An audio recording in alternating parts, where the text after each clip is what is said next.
Welcome to the Worst Sports Channel on YouTube, Hot Garbage Sports with me, Coach Ryan D. Jets fans, I see this all over, the Pierre-Luc Dubois contract debate. Well, in the offseason, let's go ahead and let's tackle it. We have the tools, we have the knowledge. We can easily predict where we think Pierre-Luc Dubois is going to end up signing and give us a pragmatic range about where the future Jets superstar and centerman is going to land. And if you're not excited about Pierre-Luc Dubois, then I hate to say it, you're watching with your eyes closed, because Dubois has been one of the best Jets on the ice. He is a top power forward, hungry player with two-way Canadian hockey presence. The guy is tough. The guy's lovable. He's swole. I mean, did you see that interview? Guy's jacked. Tosses Matthews around, who's another big man like a rag doll. And he can score. He has some holes in his game, certainly, but there are some very clear contract comparables out there to help us decide where Luc Dubois is going to land. So let's go ahead. Let's roll that intro. We'll get after it, Jets fans.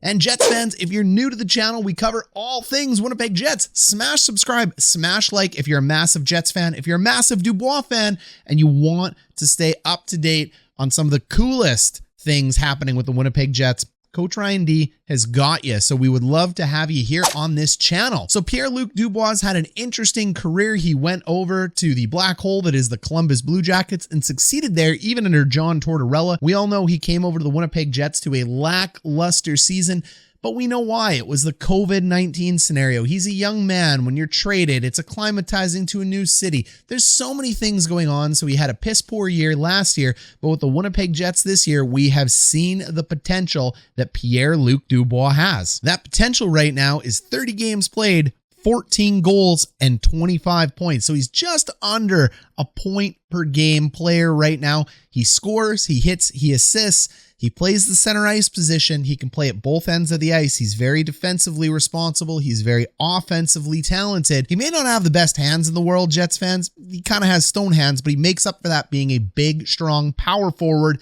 He can fight if needed, and he has all the leadership qualities that you'd like in a future captain. He may not have a letter today, but there is definitely a role in a future where Luc Dubois gets a letter. Heck, maybe even when Wheeler ships out the sea, but that's a bit of a stretch. So before I tell you where Luc Dubois is going to land, we got to talk about the history of Kevin Cheveldayoff. Kevin Cheveldayoff has had a very tumultuous track record of signing players. You got to be a veteran with him to get big money. He really finds a way to whittle down, as you will, the rookies. We've seen what Andrew Copp went through. We know we got Mark Scheifele on a steal. We got Connor Hellebuck on a steal. So Kevin Cheveldayoff's MO is signing young players to a steal and maybe paying guys like Wheeler. So we do have to keep Kevin Cheveldayoff's tendencies in our back pocket. The other thing we got to realize, the goal of a general manager is to take as many years away from free agency of the player as they can. The more years he takes away from free agency, the better of a deal it is for the team. Pierre-Luc Dubois has played for 5 seasons. The NHL CBA states that you must either reach age 27 or play 7 years in the NHL before you can be considered an unrestricted free agent. So Luc Dubois has 2 seasons left after this year as a restricted free agent. The odds of him signing a bridge deal are almost zero, and the odds of Kevin Cheveldayoff offering a 1-year bridge deal are almost zero, but there is a possibility that Cheveldayoff bridges just 1 year, it wouldn't be 2, in order to have Pierre-Luc Dubois, I guess, prove it if Luc Dubois wants more money than what Cheveldayoff's going to offer. But I don't see any reason to bridge this contract. When you look at the comparables out there, when you look at the Jets salary cap situation, you can pay Luc Dubois up to $9 million a year and still fit Andrew Copp in under the salary cap. I'll make a whole video on that later, but just trust me, it works. He's not going to hit $9 million a year, but if you have the space to sign him and he's that good, why not go ahead and attack the 5 to 8 year range? Kevin Cheveldayoff, in my opinion, would want to shoot for that 8-year range. Luc Dubois, especially from what we've seen in COVID-19 and the non-guarantees we see in the world, and the fact that more players are signing 8 years than they were a couple years ago, Luc Dubois may entertain an 8-year deal. So I do think Luc Dubois signs a long-term deal, not a bridge, 5 to 8 years. I would set it at 7. That's my best guess. And I think Dubois is going to lock in between 8 and $8.5 million. I'm going to walk you through how I got there, but that is the answer. 5 to 8 years, $8 to $8.5 million. If Cheveldayoff gets him for 5 to 8 years with a number starting with a 7, then big thumbs up to Chevy. I'm happy to be wrong in that instance because that is an amazing deal. If you can get Luc Dubois for a number starting with a 7, get a 6 out of your mind. It's never, ever going to happen. And I highly, highly disbelieve that it will be low 7s. So let me go ahead and show you my thinking by using the comparables that were just signed across the NHL. When signing players, it's very key to look at their stats, look where they're at in the depth chart, how valuable they are to the team, and use other comparables as starting places or ranges for contract negotiations. So what we know about Luc Dubois is this. We know he's played 5 years. We know he has 204 points played in 310 NHL games with 88 goals and 116 assists. That's not too bad. But we also know that he's having the best year he's ever had this year right now. Up and previously before this, it was in 2018-2019 where he was able to achieve 61 points in an 82 game season.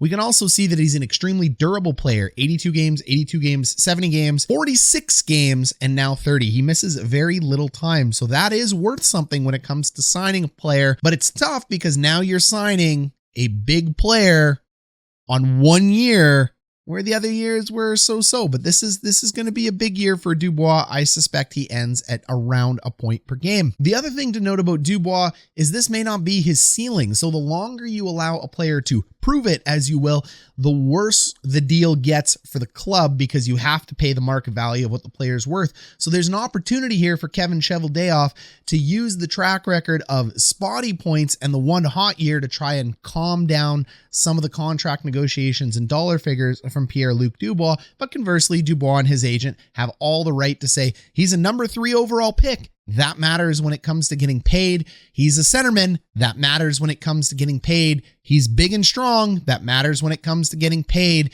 And he's only going to go up from here. That matters when it comes to getting paid. Cheveldayoff would like to see consistency. Dubois and his agent are going to say, sky's the limit. So those are some of the discussions they're going to have when talking about these comparable players that we look at. And you got to look at some of those differences within these comparable players. But let's start with our first one. Let's go all the way down to Tampa Bay with Mr. Brayden Point. This isn't our strongest comparison. This is just where the Dubois camp is likely to start, in my opinion. Brayden Point has 323 points in 367 games. So a way bigger point total, way bigger track record of history. But Dubois and his agent will say, hey, what Dubois is doing right now, trending this year, would be similar to what Brayden Point did, and you're paying for the future, you're not paying for the past. So right now, for what Brayden Point is doing, he's got 13 points in 16 games. He had 48 points in 56 games last year. That's about the same clip that Dubois is running on right now this year. So he may use this as the albatross in the room because it's the highest contract out there to say, hey, I think I deserve this money. And don't forget, Jets fans, this is just the starting point. So if I was his agent, this is where I'm starting. And then we'll go to the next extreme and I'll show you where Kevin Cheveldayoff is likely to start. So back to Brayden Point. Brayden Point signed that massive 8-year deal, $76 million. It is a $9.5 million cap hit. It's one of the biggest in the NHL today. It has a no move clause and modified no move clause all over it. So this is likely where the Dubois camp is going to start. They're both centermen. They're both very good players. They both know how to score. The difference is Dubois is a bigger, tougher player. Brayden Point is a better rounded player and he's a more skilled player. But you got to be careful when you're talking in negotiations. You can't just go poo-poo on your player if you're the GM in these types of things. You want them leaving feeling positive as well. So it's a tricky thing for a GM to navigate to say, hey, you're not as good as Brayden Point. I don't think he's as good as Brayden Point, but this is probably where they're going to start. Now, if people are saying, hey, that's an outlier contract right now, the agent and Pierre-Luc Dubois would likely pull up their second comparable, which would be Sebastian Aho.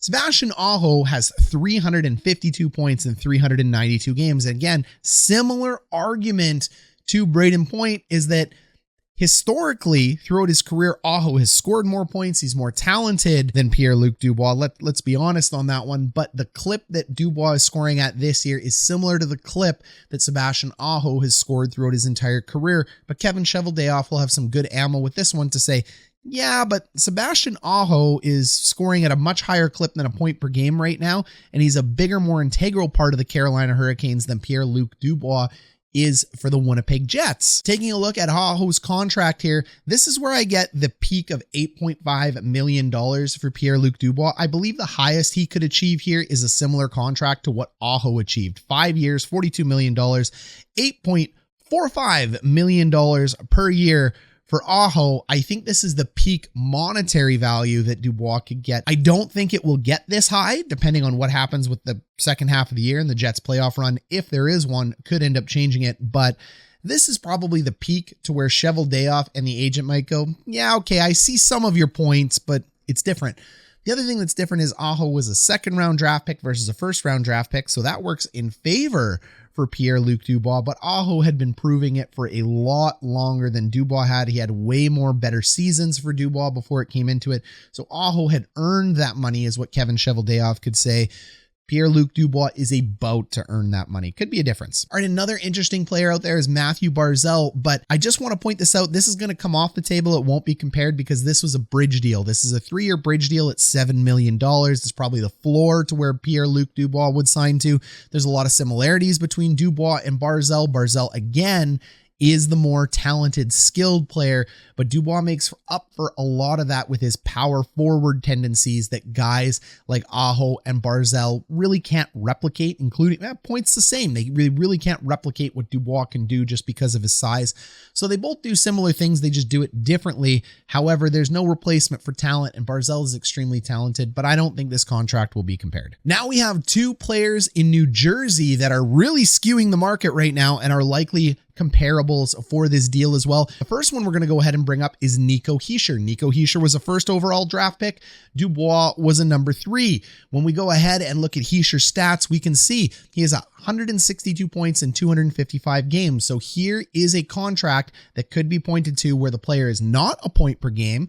The player is playing on a bad team like New Jersey. The player isn't having a career year this year, but he's also a centerman. He's also a high draft pick. He's a very important part of the New Jersey Devils, but he's actually the number 2 center, just like Dubois is to Scheifele. Jack Hughes is the number 1 center over in New Jersey. The contract for Hischier comes in at 7 years, $50 million at $7.2 million. Kevin Cheveldayoff is likely going to point to this contract as the more favorable place that he wants to land, that 7-year number starting with a 7 and nice and low. So this is where Cheveldayoff, like I said, would come in and say, hey, this is my first offer. So likely the Dubois camp is going to point to Aho and point.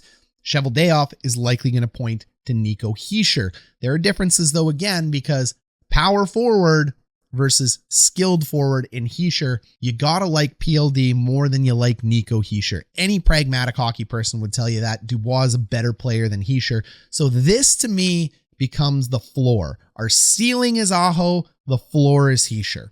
Now we've established a range. We have a 5-year minimum and a 7-year maximum. This is where we're getting the range from. Now we're somewhere between 7.2 and 5 years and 8.5 and 8 years. Now let's go ahead and take a look at another first overall draft pick, Jack Hughes. Jack Hughes has underperformed his entire career. So Cheveldayoff's got to be careful what he says in these contract negotiations, because he say, hey, you need to prove it longer. Pierre-Luc Dubois and his agent go, why? Jack Hughes and Nico Hischier didn't have to, especially Jack Hughes. When you take a look at his point totals, 60 in 130, 8 points on 13 games, 31 points on 56 games, and Hughes was still able to manage a massive $64 million deal at 8 years. And this deal could end up being a lot like the Draisaitl deal where Hughes explodes into it, and this actually becomes one of the cheapest contracts per point in the NHL. So this was a great deal for both teams based on the skill cap of Jack Hughes.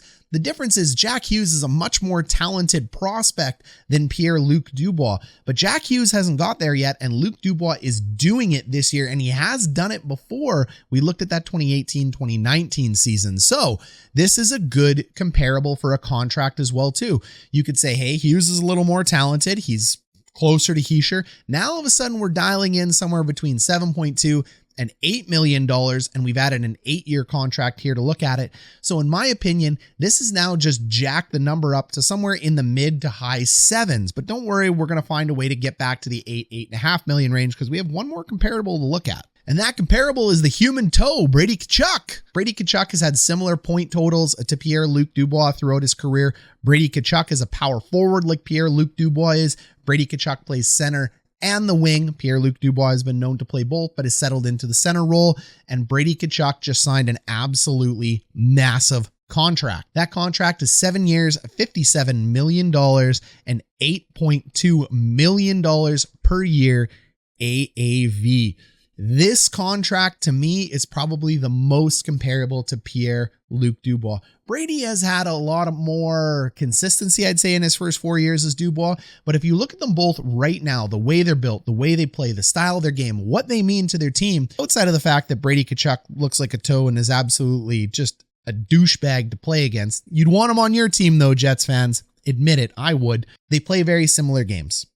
Dubois has been known to be chippy as well. Dubois has been known to be an agitator. Dubois is as tough, if not tougher than Tkachuk. I would love to see those two go. They're both similar size, both similar weight. They have a similar prospect profile in that they use their speed, strength, and IQ to create goals as opposed to, filthy hands or an amazing shot. Both are so-so in their hands and their shot. Both are great skaters. It's a very good contract to compare. So I think Brady Kachuk ends up being that slam dunk where it's really hard for either side to say, hey, I'm better or worse than this guy.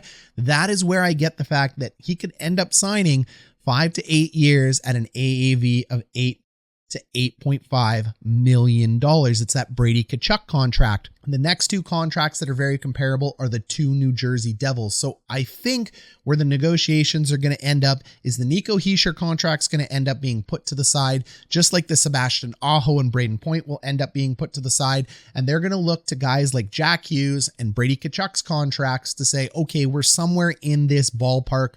Let's make a deal happen. And it will likely happen between $8 and $8.5 million. I would peg it at probably 8 to 8.1. And if Kevin Cheveldayoff is as good as Kevin Cheveldayoff thinks he is, and we know he is, he may be able to get lucky and come in here at an 8-year deal at $7.7 to $7.9 million. So one of those high sevens would be beautiful for this player. And that still does leave room to sign Andrew Copp next year. Thanks for tuning in, Jets fans. Let me know down below in the comments if you agree, if you disagree. Are you excited for PLD? Big thumbs up for Coach Ryan D. We'll catch you in the next one.